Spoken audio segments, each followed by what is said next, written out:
Greetings, gentle dreamer. Before the frost creeps any further down the cobbled lanes of your thoughts, allow me to welcome you to this quiet corner of the past.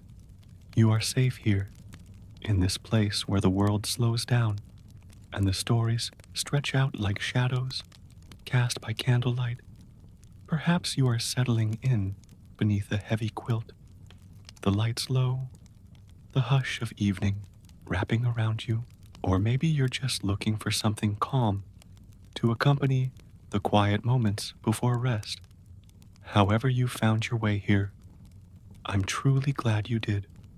Before we begin our slow descent into the frozen heart of medieval winter, I'd love to know, where are you listening from? What hour of the day is it in your little piece of the world? Share it, if you'd like, in the comments below. I find such joy in seeing the mosaic of sleepy minds gathered here from every corner of the globe. If tranquil tales of history whispered into the dark are your kind of thing, consider subscribing. I promise many more journeys just like this one, all gentle and just a little bit odd. Now, with the flicker of modern noise fading behind us, let us travel back to a time when the breath of winter carried more than inconvenience. It carried dread. Imagine the fields of medieval Europe lie bare. The harvest is long gone, and what was once green and alive is now gray, brown, brittle. The trees, stripped of their leaves, stand like the bones of giants against the cold sky. The sun rises late and sets early, never climbing far above the horizon. Its warmth is a memory. The ground underfoot crunches with the crackle of frost. The wind bites through wool and skin alike. And floating down from the slate-colored sky comes the first dusting of snow. Not yet deep, but enough to whisper a warning. Winter is here. And for most, that meant one thing above all others: hardship. Unlike today, where warmth is a thermostat away and dinner comes from a well-lit store, winter in the medieval world was a living force, a relentless adversary. You didn't outlast it by comfort, but by will. And even then, not everyone made it to spring. The cold didn't arrive with a flourish. It crept in, slowly, silently, one chilly morning at a time. One breath that fogged the air just a bit more than the last. In the wealthiest castles, thick walls and roaring hearths promised a level of comfort. But even there, the stone chilled at night. Fires flickered and dimmed. Drafts found their way through cracks too narrow to see. In the great halls, nobles wrapped themselves in layer upon layer of wool and fur, sipping hot wine, yet still shivered beneath their crowns. But for the majority, the villagers, the farmers, the laborers, winter was not a season of hot drinks and cozy evenings. It was the season of survival. Picture this: a single-room cottage with a thatched roof and no glass in the windows, just shutters to hold back the wind. Inside, a family huddles close. The fire at the hearth is their only source of heat, and even that is stingy. Wood is precious, every log counts, and the smoke from the damp kindling coats the walls in soot, fills the air with a sting that bites the eyes and throat. They share straw-stuffed mattresses. They share blankets, often made from old clothes and scraps sewn together. They share their breath for warmth. In this world, breath turns to mist with every exhale. Fingers stay numb long after you've come inside. The cold finds its way into your bones and stays there. And yet, this wasn't always the case. Not entirely. Before the arrival of the Little Ice Age, winters were still cold, but not cruel. The seasons moved with a predictable rhythm. Snow came, yes, but so did spring in its time. Then, sometime around the 14th century, that rhythm changed. Nobody knows exactly why. Perhaps it was volcanic activity. Perhaps the sun grew lazy, sending fewer rays our way. Perhaps it was the earth, sighing into a colder breath. Whatever the cause, the result was clear. A shift in the climate that would last centuries. A time when crops shriveled beneath untimely frost, and rivers froze where they had once run free. This was the age of frozen markets on the Thames, of summers that felt like winters, of ice and hunger and fear. It was called the Little Ice Age. One of its most vicious chapters was the winter of 1709. Europe found itself gripped by a cold so fierce, so unrelenting, that even mighty rivers turned to ice roads. In London, the Thames hosted frost fairs, carnivals held on the river's frozen back. Booths and bonfires, jugglers and merchants, all danced upon the ice. It was a strange kind of merriment, a party held on the bones of something dying, because while children skated and crowds cheered, the bread in the baker's oven grew scarcer.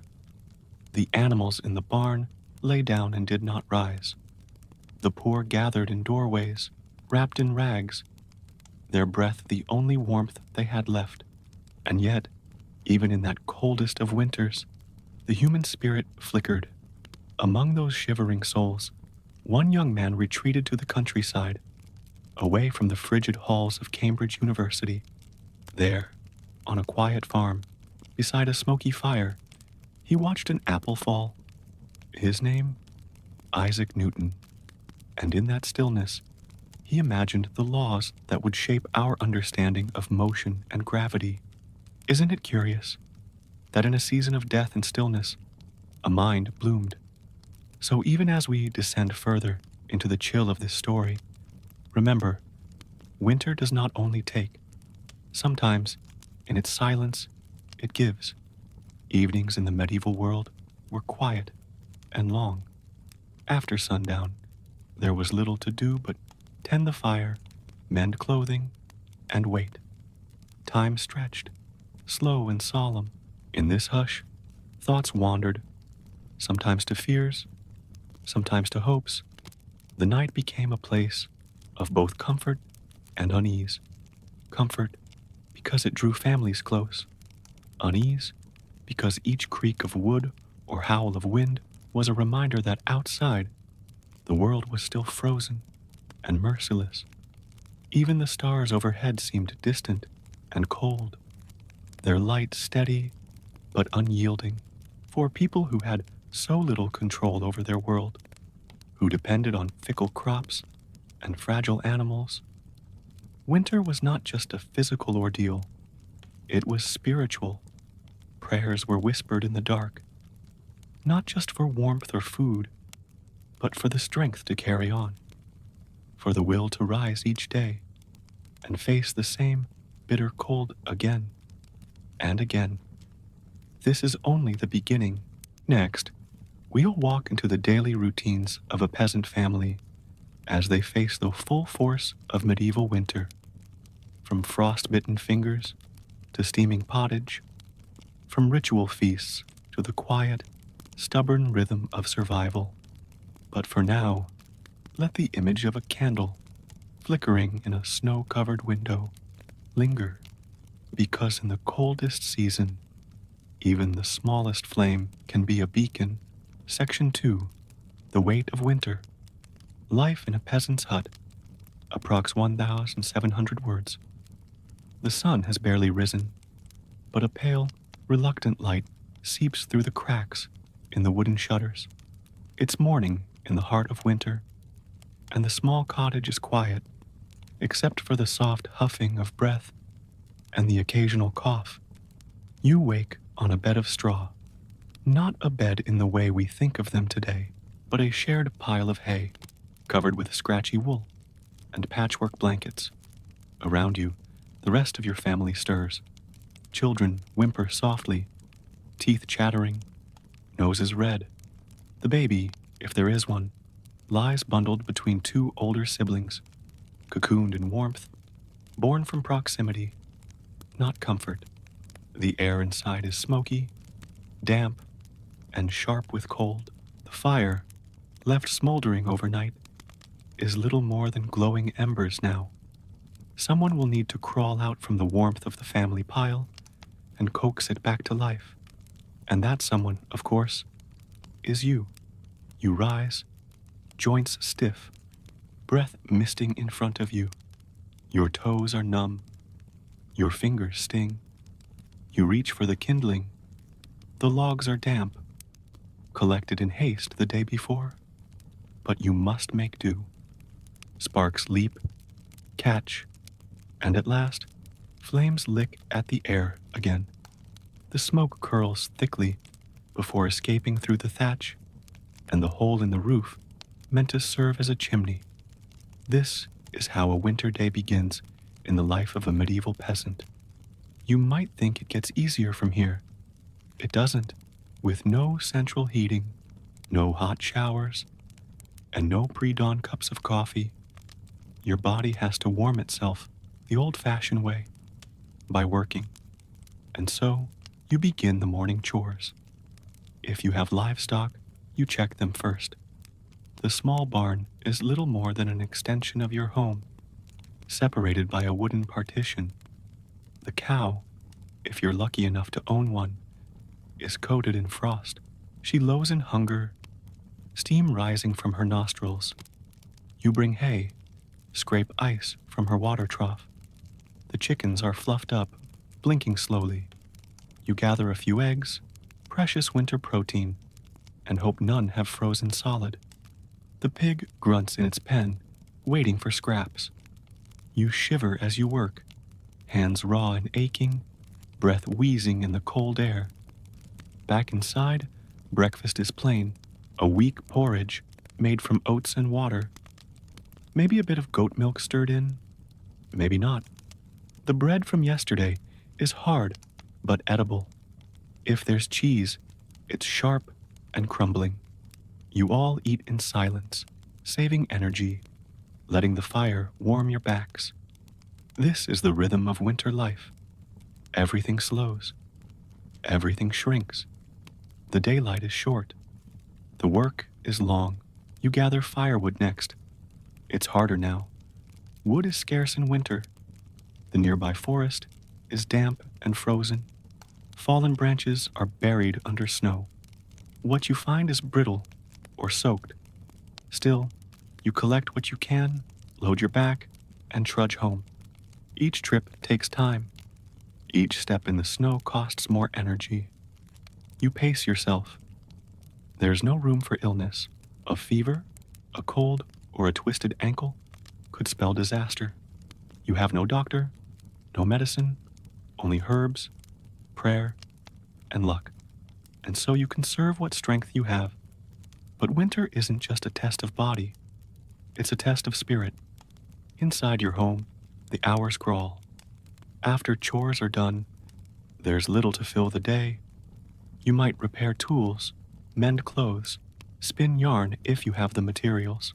The children play quietly with handmade dolls or carved toys. The older ones help prepare food, feed animals, or clean. Meals are meager. Lunch and dinner blend together. A watery stew, thickened with beans or peas, salted meat if there's any left. Dried herbs add a whisper of flavor. If someone has trapped a rabbit or brought home a fish from the icy stream, it's a celebration.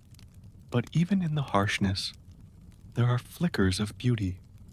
The way the icicles glisten in the late afternoon sun, the hush of falling snow, the sound of wind through the trees, like a whispered song, the warmth of laughter when someone tells a story, even a silly one, the way your mother's hand rubs your back when she sees you shivering. These moments are not grand, but they are lifelines.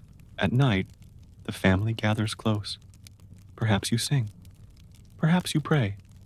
You listen to the stories passed down, tales of saints and monsters, of miracles and mayhem, the oral history of your people, told in soft voices to the rhythm of crackling fire.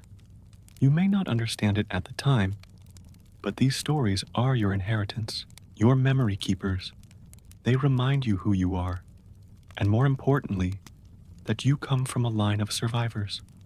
Outside, the snow piles higher, the wind howls, but inside, there is a stubborn kind of peace, because despite everything, the hunger, the cold, the long nights, and the heavy days, you endure.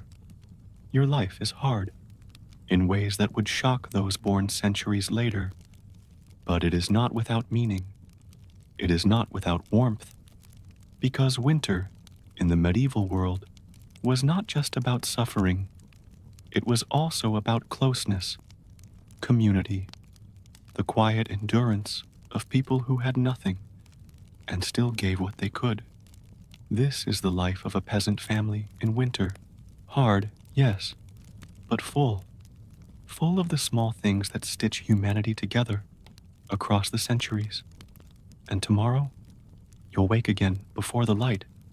You'll coax the fire, feed the animals, break the ice, gather the wood.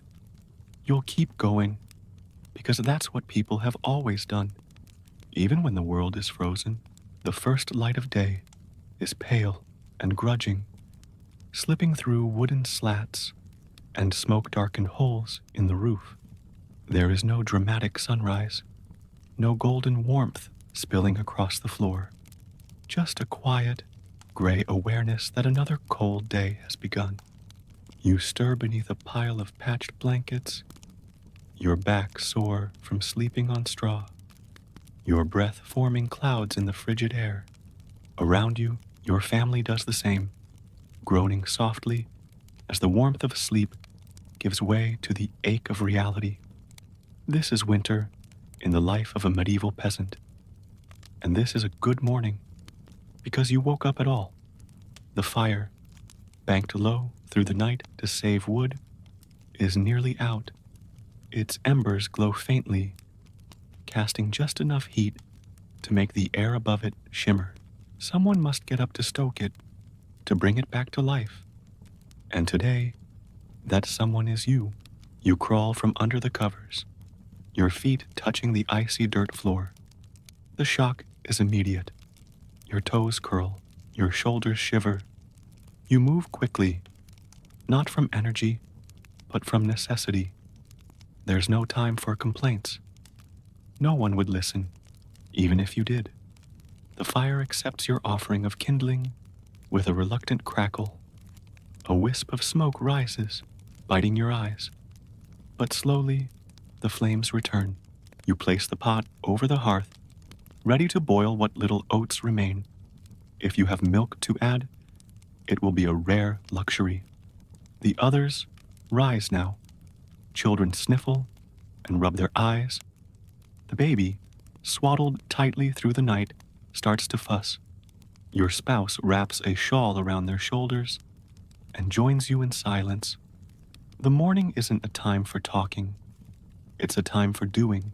After a quick meal, thin porridge and stale bread, you all begin the day's labor. Despite the cold, there's no staying inside. The animals need care. The firewood must be gathered. And every step outside is a reminder of how merciless winter can be. Your boots are worn. The snow seeps through. Your fingers sting even under gloves made of stitched scraps. The barn is dim and damp. The cow's breath steams in the air. She moves softly as you clear the soiled straw and lay down fresh bedding. You break the ice on her water bucket. The chickens flutter and cluck in their corner. You check for eggs, 1 or 2 if you're lucky. Every task is slower in winter, every moment harder. The body tires faster, but there is no alternative. Without your work, there will be no fire, no food, no life. You return to the woods, dragging a sled behind you. The trees are bare, their branches brittle. The ground crunches beneath your boots. You search for fallen limbs, for anything that will burn. Each piece of firewood feels like a victory.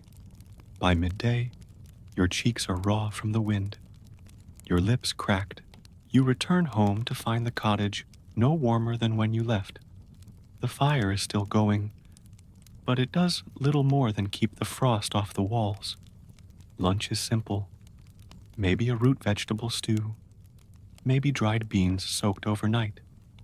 The food is plain, salted, tough, but it fills your belly, and that's enough.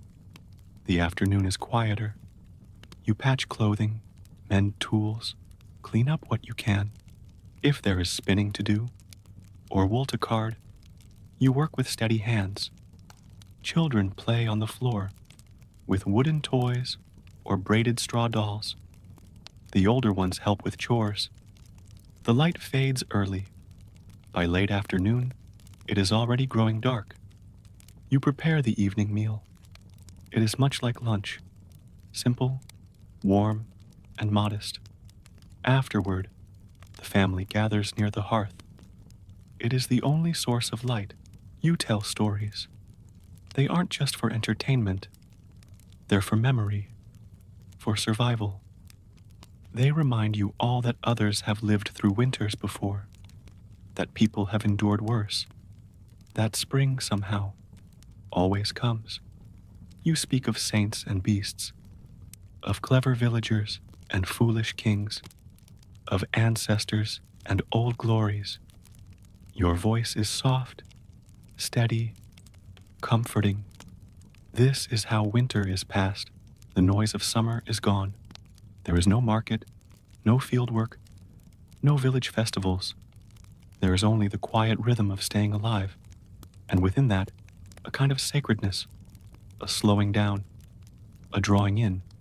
At night, the wind howls, the walls groan, but inside, there is closeness. Not comfort exactly, but togetherness. And that, in the heart of winter, is what saves you. The days blend together. The cold remains. The food runs low. But still you rise. Still you carry on. Because that is what it means to survive a medieval winter. To rise while others fall. To feed your children. To keep the fire alive. Not because it is easy. Not because you are strong. But because you have no choice. And somehow, that is enough. It has always been enough. The first light of day is pale and grudging, slipping through wooden slats and smoke-darkened holes in the roof. There is no dramatic sunrise, no golden warmth spilling across the floor, just a quiet, gray awareness that another cold day has begun. You stir beneath a pile of patched blankets, your back sore from sleeping on straw, your breath forming clouds in the frigid air. Around you, your family does the same, groaning softly as the warmth of sleep gives way to the ache of reality. This is winter in the life of a medieval peasant. And this is a good morning, because you woke up at all. The fire, banked low through the night to save wood, is nearly out. Its embers glow faintly, casting just enough heat to make the air above it shimmer. Someone must get up to stoke it, to bring it back to life. And today, that someone is you. You crawl from under the covers, your feet touching the icy dirt floor. The shock is immediate. Your toes curl, your shoulders shiver. You move quickly, not from energy, but from necessity. There's no time for complaints. No one would listen, even if you did. The fire accepts your offering of kindling with a reluctant crackle. A wisp of smoke rises, biting your eyes. But slowly, the flames return. You place the pot over the hearth, ready to boil what little oats remain. If you have milk to add, it will be a rare luxury. The others rise now. Children sniffle and rub their eyes. The baby, swaddled tightly through the night, starts to fuss. Your spouse wraps a shawl around their shoulders and joins you in silence. The morning isn't a time for talking, it's a time for doing. After a quick meal, thin porridge and stale bread, you all begin the day's labor. Despite the cold, there's no staying inside. The animals need care. The firewood must be gathered, and every step outside is a reminder of how merciless winter can be. Your boots are worn. The snow seeps through. Your fingers sting, even under gloves made of stitched scraps. The barn is dim and damp. The cow's breath steams in the air. She moos softly as you clear the soiled straw and lay down fresh bedding. You break the ice on her water bucket. The chickens flutter and cluck in their corner. You check for eggs, one or two if you're lucky. Every task is slower in winter, every moment harder. The body tires faster, but there is no alternative. Without your work, there will be no fire, no food, no life. You return to the woods, dragging a sled behind you. The trees are bare, their branches brittle, the ground crunches beneath your boots. You search for fallen limbs, for anything that will burn. Each piece of firewood feels like a victory. By midday, your cheeks are raw from the wind, your lips cracked. You return home to find the cottage no warmer than when you left. The fire is still going, but it does little more than keep the frost off the walls. Lunch is simple, maybe a root vegetable stew, maybe dried beans soaked overnight. The food is plain, salted, tough, but it fills your belly, and that's enough. The afternoon is quieter. You patch clothing, mend tools, clean up what you can. If there is spinning to do, or wool to card, you work with steady hands. Children play on the floor with wooden toys or braided straw dolls. The older ones help with chores. The light fades early. By late afternoon, it is already growing dark. You prepare the evening meal. It is much like lunch, simple, warm, and modest. Afterward, the family gathers near the hearth. It is the only source of light. You tell stories. They aren't just for entertainment, they're for memory, for survival. They remind you all that others have lived through winters before, that people have endured worse, that spring somehow always comes. You speak of saints and beasts, of clever villagers and foolish kings, of ancestors and old glories. Your voice is soft, steady, comforting. This is how winter is passed. The noise of summer is gone. There is no market, no field work, no village festivals. There is only the quiet rhythm of staying alive, and within that, a kind of sacredness, a slowing down, a drawing in.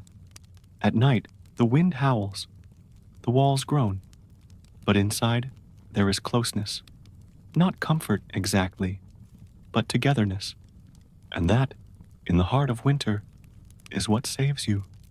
The days blend together, the cold remains, the food runs low, but still you rise, still you carry on, because that is what it means to survive a medieval winter, to rise while others fall, to feed your children, to keep the fire alive, not because it is easy, not because you are strong, but because you have no choice, and somehow that is enough. It has always been enough. As the deep of winter settles in, when the days are shortest and the nights stretch long and unbroken, something curious begins to happen across the villages and towns of medieval Europe.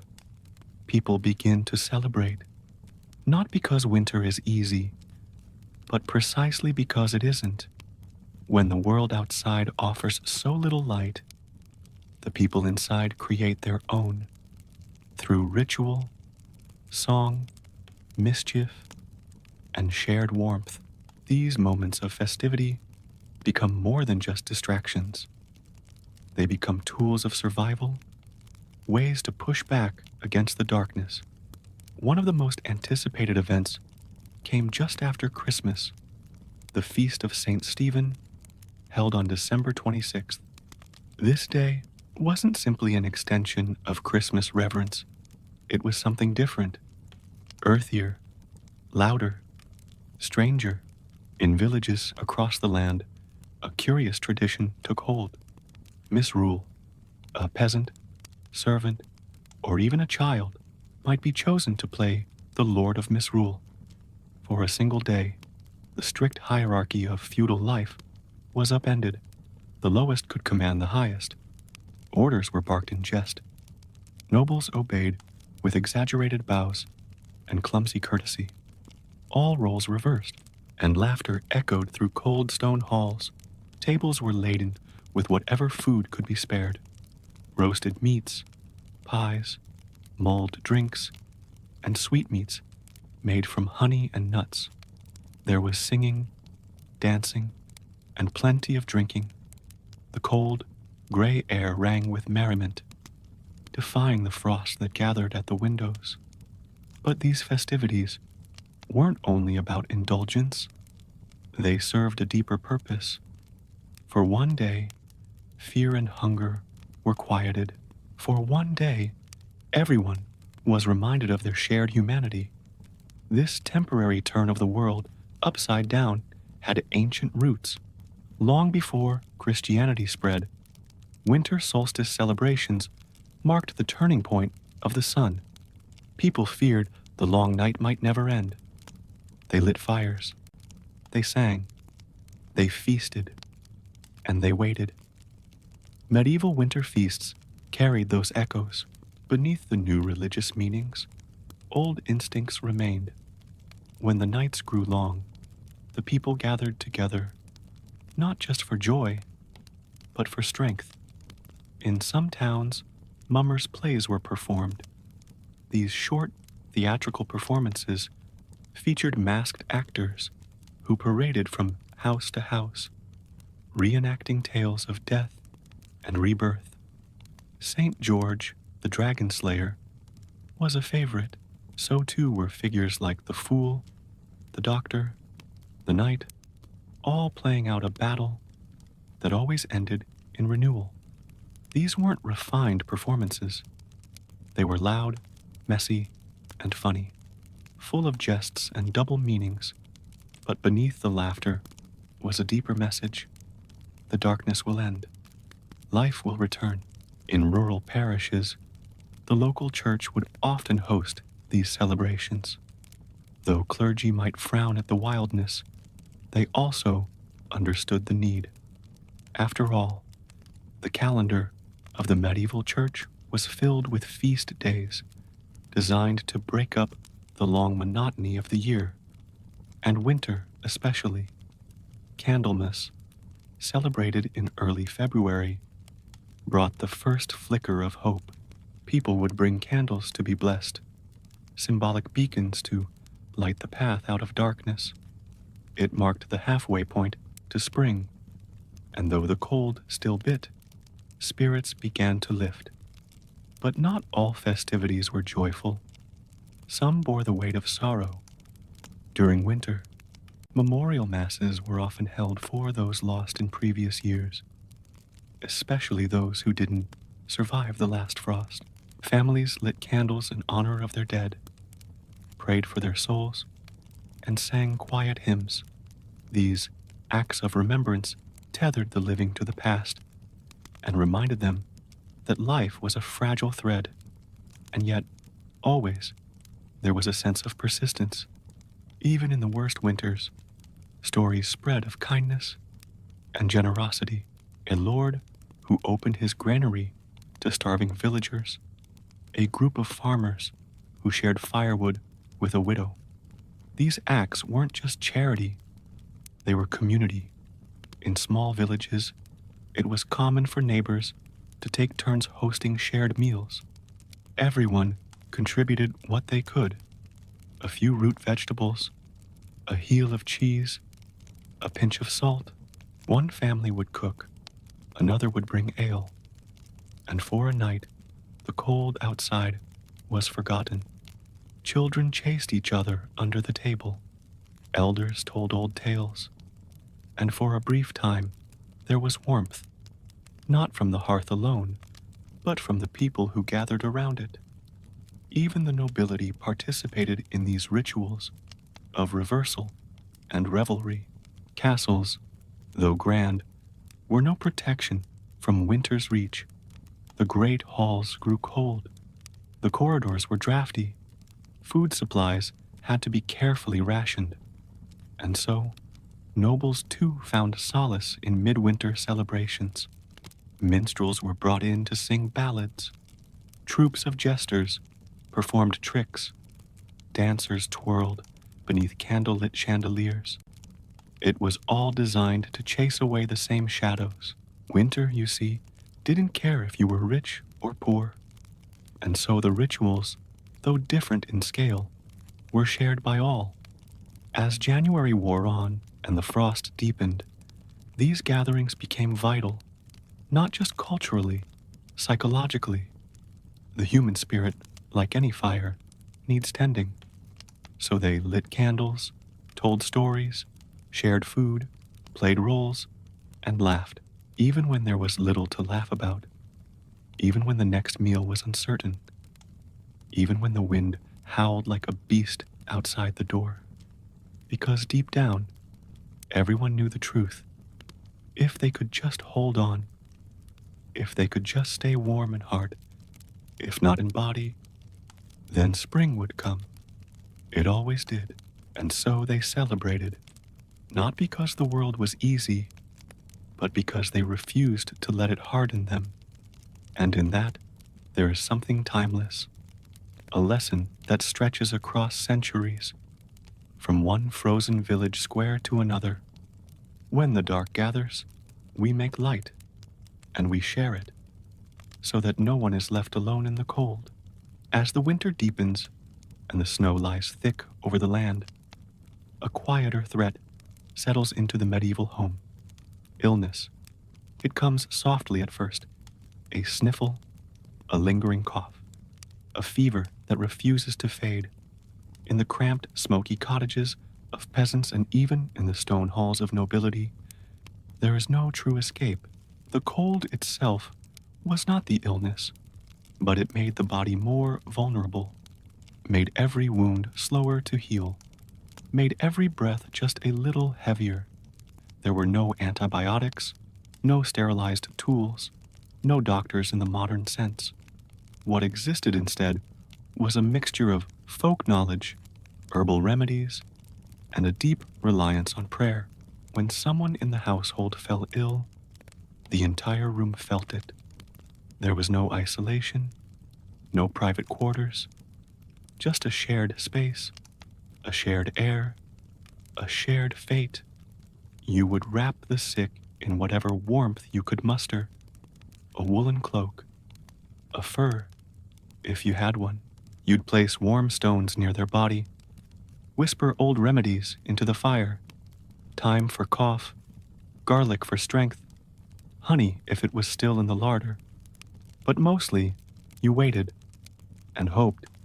Some of the ailments were common, but cruel. Chilblains, where fingers and toes turned red and swelled painfully from the cold. Frostbite, which could turn limbs black. Respiratory infections, brought on by damp air and relentless smoke. A simple sore throat might become something far worse. And then there were the deeper fears.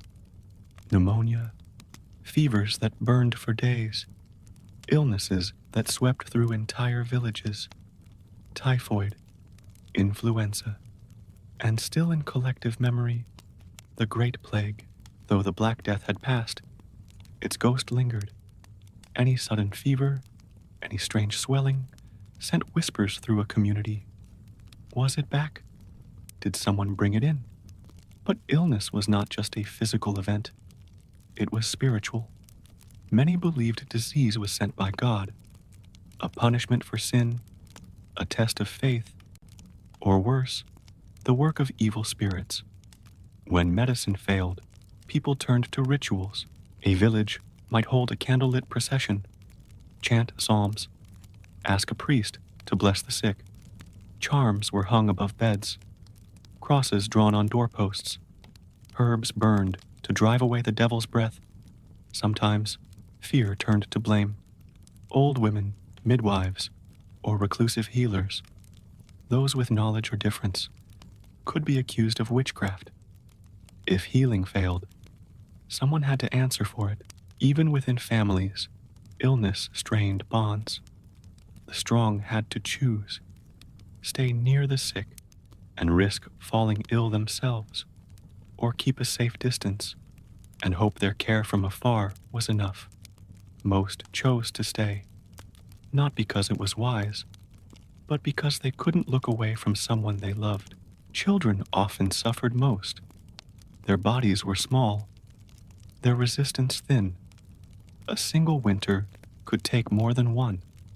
Graves were dug in frozen earth, crosses hammered into the ground where the soil was too hard for a proper stone. Mothers whispered lullabies to children burning with fever. Fathers paced near doorways, helpless. Siblings watched in silence, learning what grief looked like before they had words for it. In the wealthier homes, things were marginally better.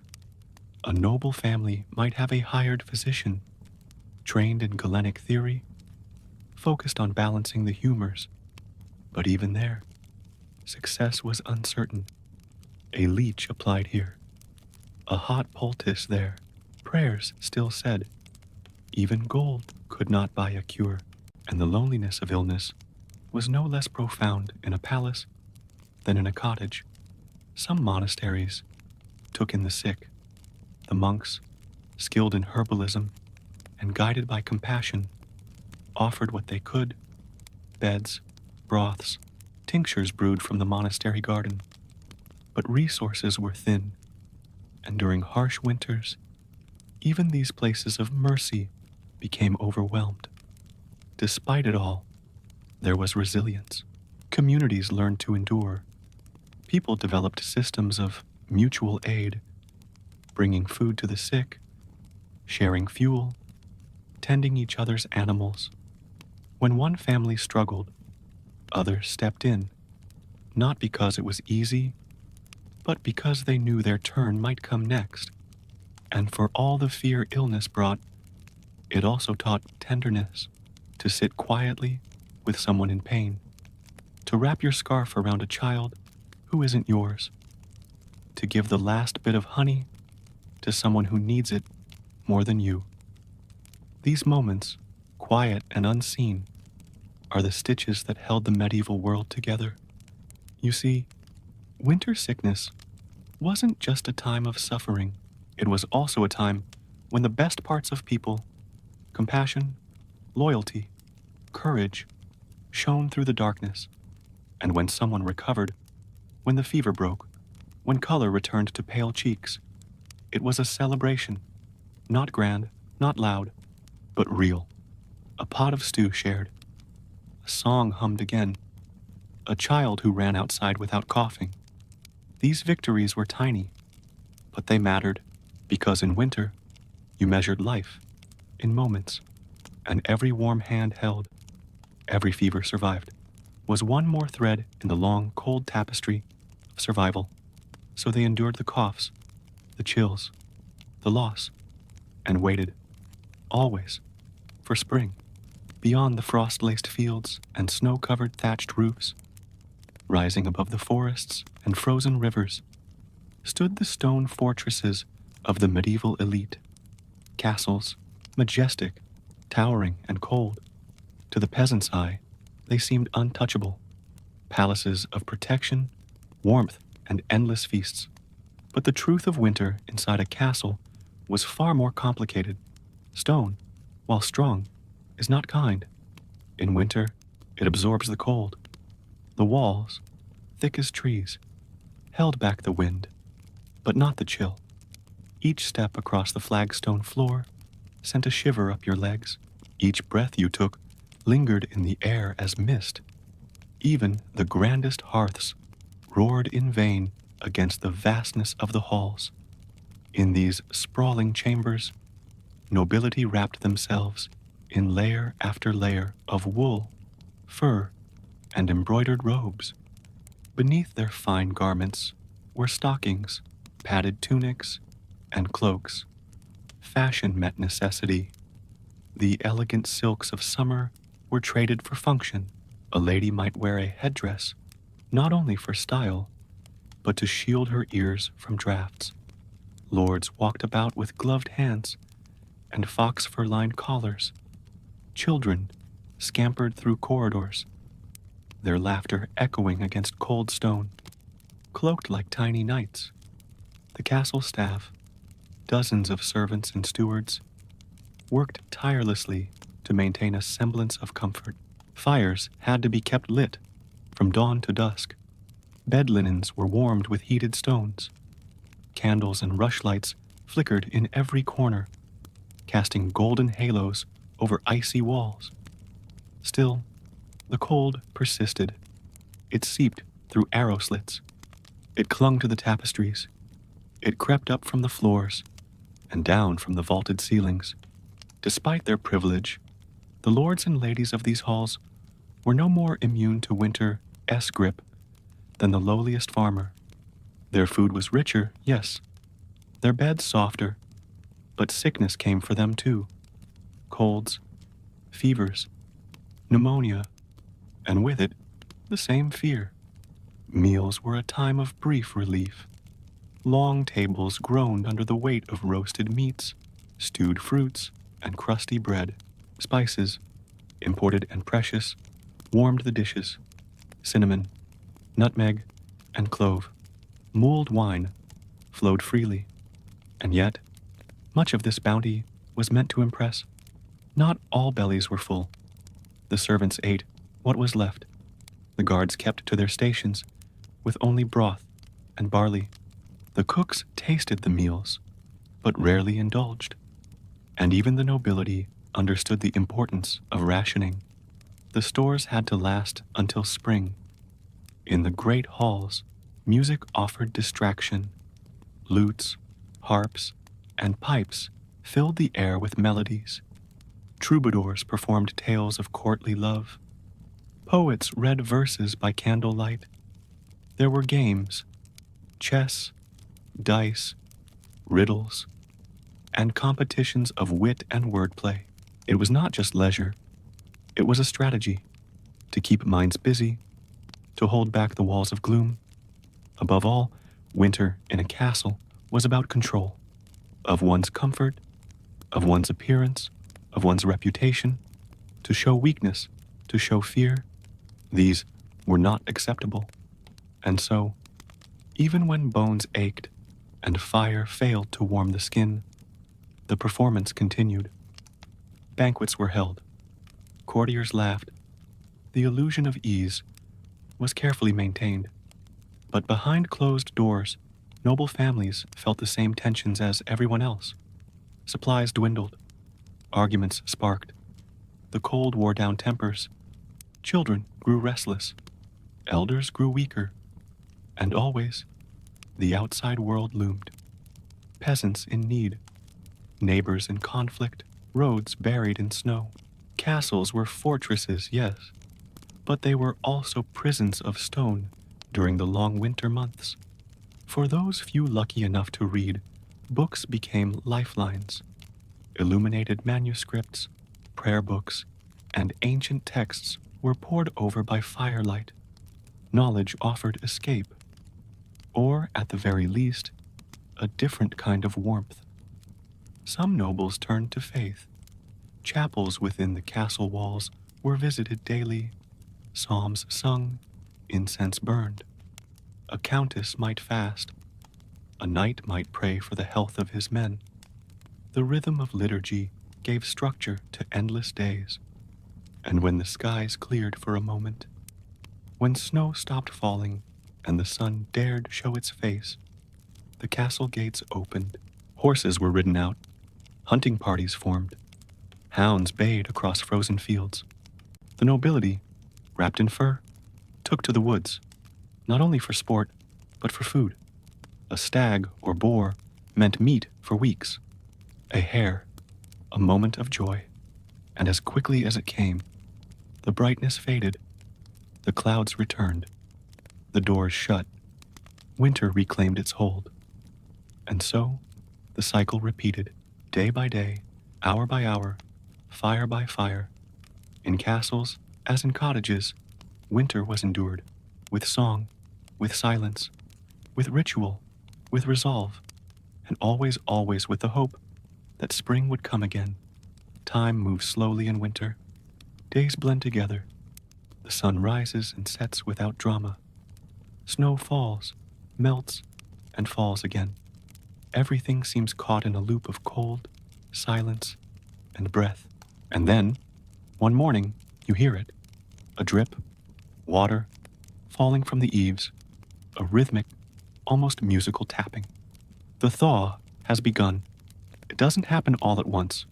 Winter doesn't surrender easily, but something shifts. A bird calls. The snow loses its crisp edge.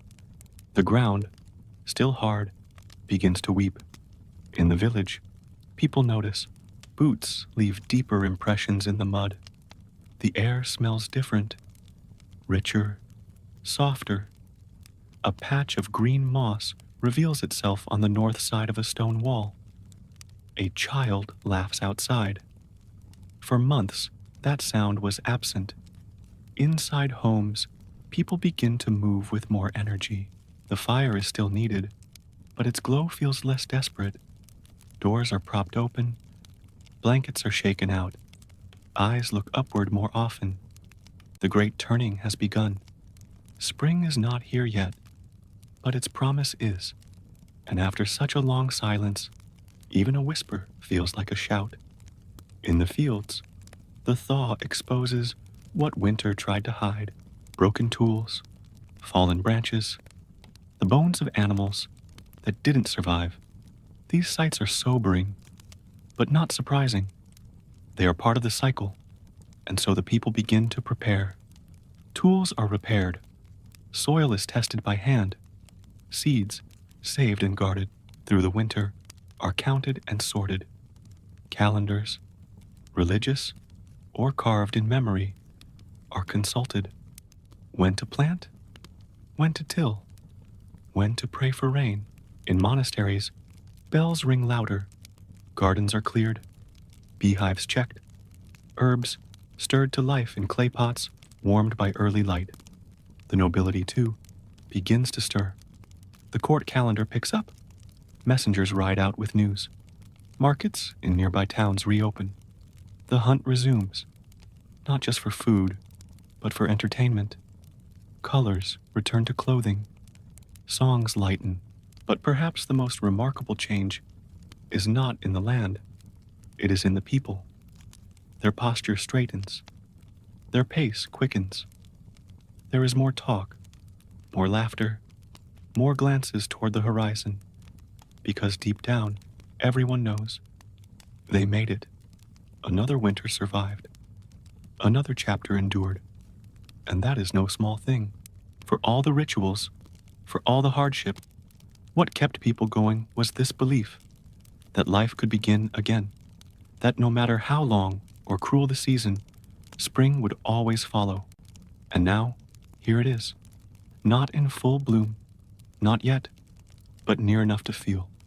So they clean, they mend, they plant, they hope, and in doing so, they echo something ancient and true, that the cold may harden the world, but it cannot hold it forever. Life returns. It always does. Winter does not ask for permission. It arrives unannounced, stays longer than welcome, and leaves only when it's ready. But those who live through it, truly live through it, carry something remarkable when it's gone. Not just the stories of hardship, though those matter, not just the scars or the sighs of relief, but something quieter, a kind of knowing that we are built for more than comfort, that our strength doesn't always shout. Sometimes it's silent, like breath in cold air, like light behind shuttered windows, like fire coaxed from wet wood.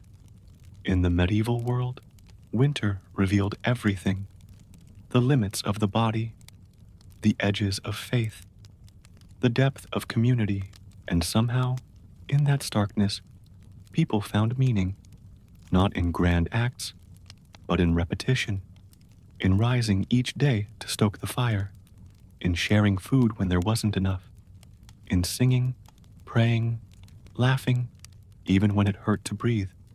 And maybe that's the most extraordinary part, that in a time when survival was never guaranteed, people still found room for joy, the echo of a lute in a cold stone hall, the steam from a clay bowl of stew, a child's mitten patched for the fifth time, a candle lit for the soul of a loved one. These were not luxuries, they were life. And now, centuries later, in a world of thermostats and supermarkets, it is easy to forget, easy to mistake ease for strength, speed for value, comfort for meaning. But those who came before us knew something we often don't. That winter is not the enemy, it is the teacher. It asks us to slow down, to see clearly, to hold close, to find warmth not only in fire, but in each other. So, tonight, as you lie in your own space, warm or cold, quiet or cluttered, remember them.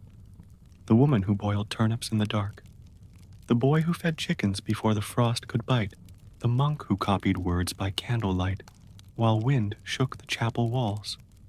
They lived, they endured, and in doing so, they gave us more than history. They gave us proof that even in the hardest seasons, life continues. One step, one story, one winter at a time.